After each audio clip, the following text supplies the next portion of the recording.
Hello guys, Foxy here. And this will be part 10 to of Naruto was a untamed werewolf. And yeah, I have no announcements, nothing to say, so we are just going to get right in the video, shall we? Naruto's POV. I cannot believe this. I cannot believe this. I cannot. Kids, please, quiet. I hear my mother say, "Sorry, Mother." I said, right now I am,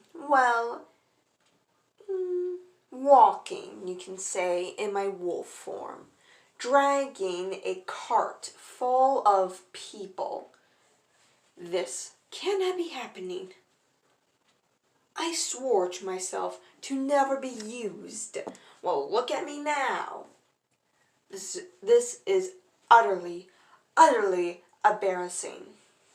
The once and great bloody Fane is used as a horse? I can't believe this.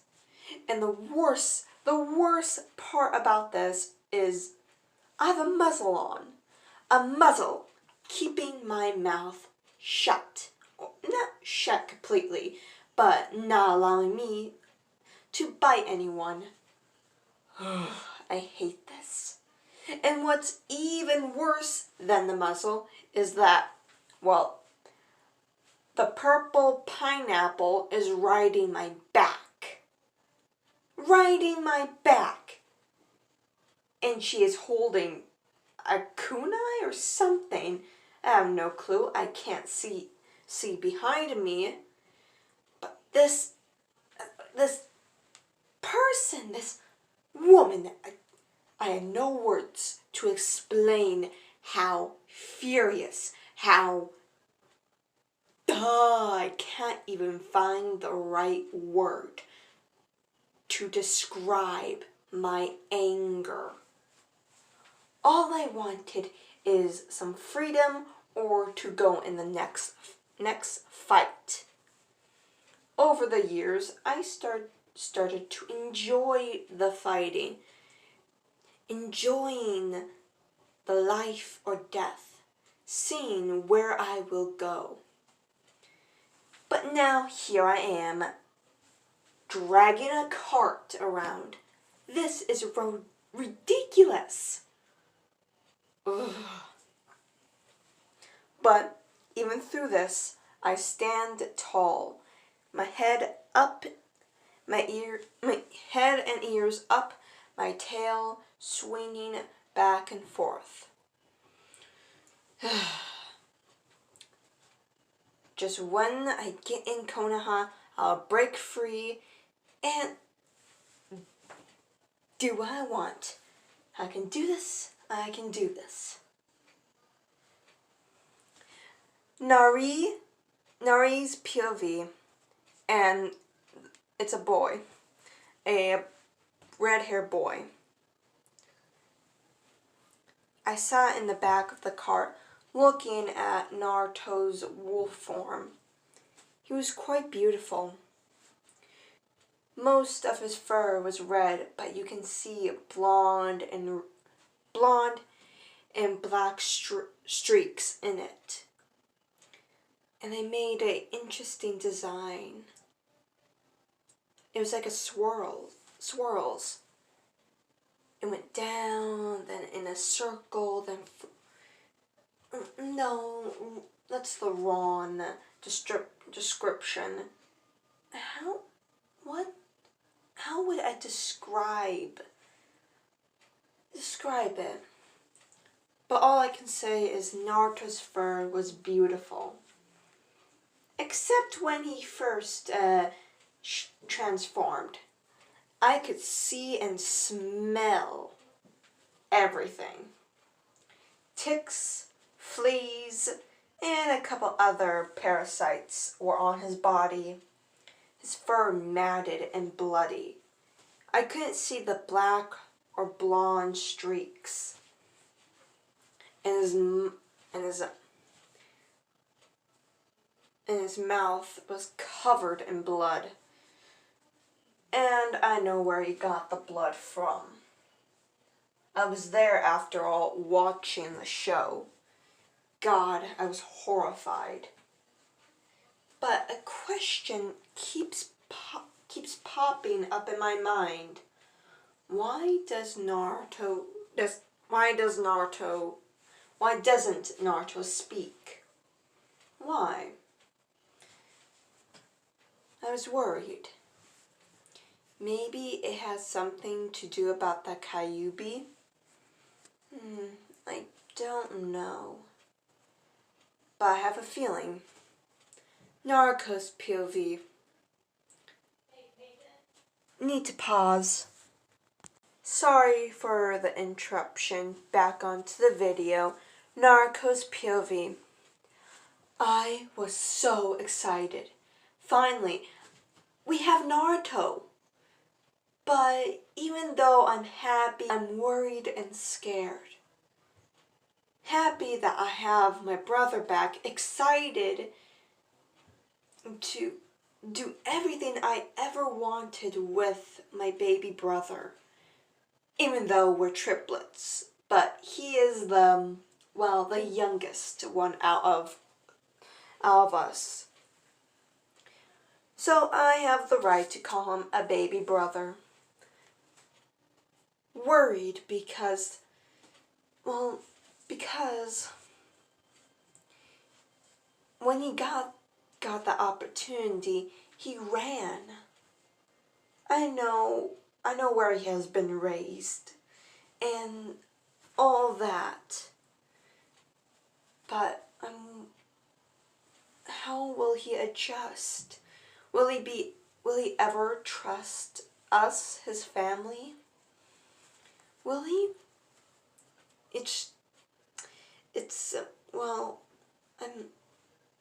I don't know. I'm just worried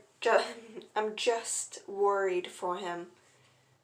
Scared because what will he do when he's frightened or angry? I can tell he's angry right now. How his tail swooshes upwards. It's like a blade going up. No, not a blade. No, a katana or no. But I can see and feel the irritation in his body language. But it's hard to describe. Either way, I'm scared for how he will react. After all, he grew up in a life or death situations. He was forced to kill and forced to win. My baby brother was skin and bone, but also had so much muscle. Maybe not on the top half, but a lot in the bottom. And maybe in the mid part. Whatever. But it just takes one little thing to tick him off. Then he'll go back to his nature. His nature, to attack, to fight with brutality.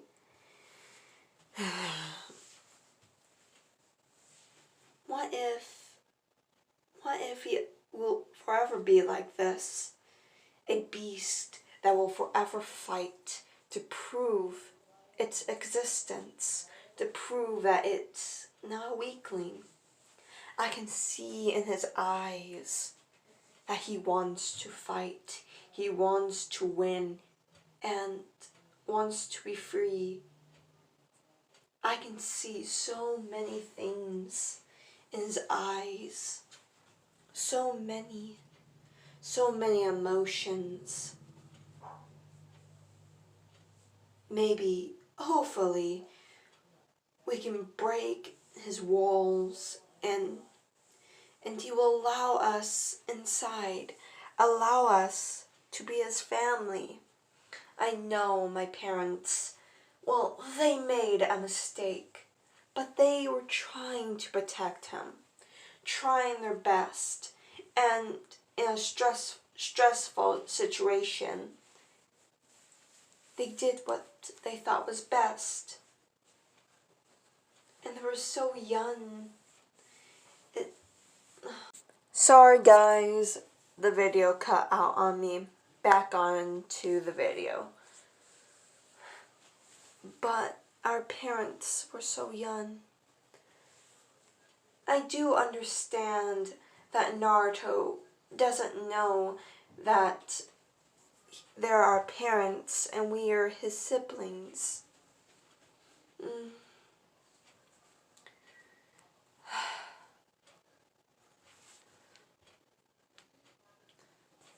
But hopefully we can break his walls and he will allow us.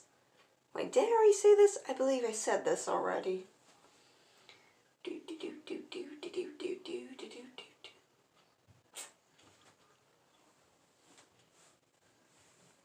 For now, I'll talk to I'll talk to Nari, and we'll figure out a plan to help Naruto. Anko's POV. I sat on the back of Naruto, and oh my. His fur is so soft. No ticks, no worms, nothing.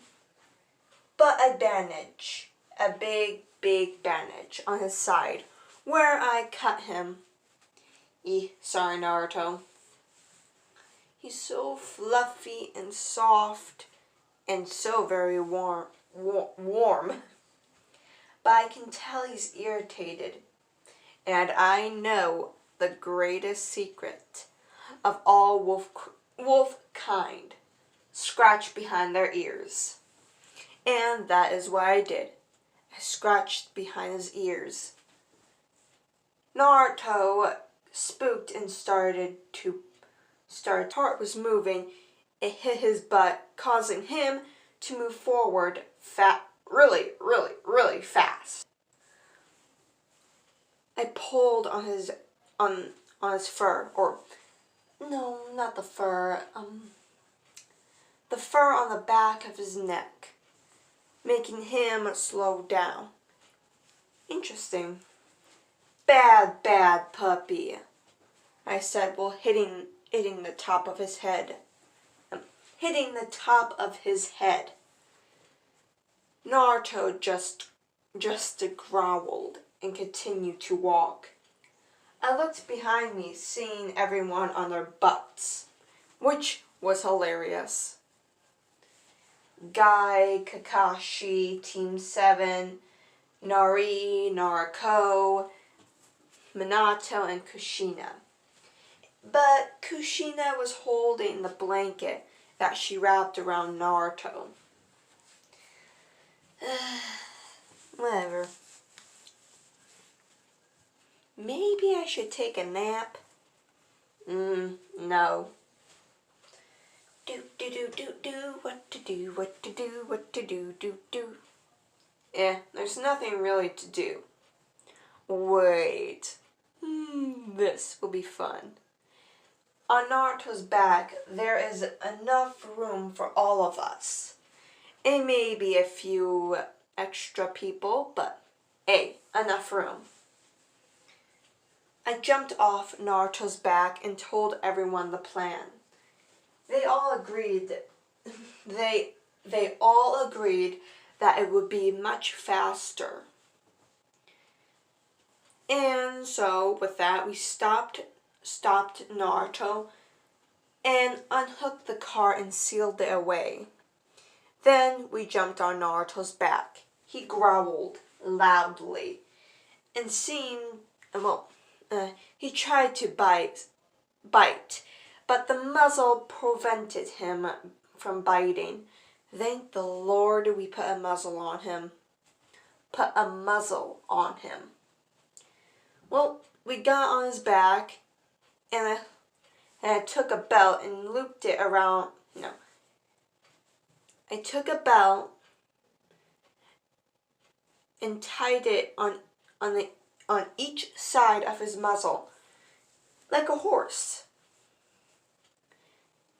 And I said, "Come on, boy, let's get you home." I said, while hitting Naruto's side. Naruto growled but walked. He walked! Seriously? A little faster now. I can see the irritation by how his mouth was. No. Okay, guys, Foxy here. You know how when a dog is angry and their mouth kind of quirks up and you can see their teeth.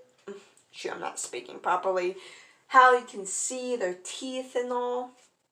Yeah, that's what Naruto's doing. Back to the story. I got annoyed and hit Naruto's side hard. "Get running, mutt!" I yelled, and with that, he ran fast. I mean, pretty fast. We all clutched onto Naruto's fur while he ran through the tree, ran past the trees, over logs. I looked back, seeing the last log he jumped. And oh my god, I can tell that log was, 3 times Naruto's size. In no time, we made it back to Konoha. But when we got there, Naruto was a panting mess. "Do we have water for him?" "I have a canteen," Nari said. "I don't think that would be enough," I said with a blank look. I pulled on the belt, guiding Naruto, but he sat on his haunches, refusing to move. What a little brat. Ugh. And I did the only thing that came to mind. I pulled on his ear. He whimpered. "Well, quit being a brat and follow me." But he still refused to move. I tried to pull him with little strength, but he still didn't move an inch. Then I used all of my power I had, along with some chakra, and started to drag him in. There are claw marks all on the ground, showing that Naruto did not want to move. But since I'm dragging him in forcefully, he had no choice. After I got to the nearest river, I was also a panting, sweaty mess. I glared at Naruto, and Naruto had a smug look on his face. And I can tell from that very look saying, "Oh, was I that heavy, little girl?" Ugh. So I did the only thing that came to mind. I kicked him into the river. Naruto let out a yip when he landed in the water. Once he popped out of the water, clawing at the ground, he glared at me, and I sent him a smug look, saying, "What, can't the puppy swim?" Naruto got out from the water and shook his fur, which ended up with me being a soaking mess. Ugh, I hate this kid. Then Naruto turned his back on me, showing his fluffy tail, and started to drink. I followed in that pursuit. in that pursuit and started to drink the water from the river too. It was refreshing. Then Naruto started to walk away. I quickly grabbed onto the rope, not letting him walk. But he still did, dragging me along. I put chakra into my feet, not allowing him to walk away. And it did what I expected. He did not get far. And this will be the ending of part 10. Love you guys, and bye-bye.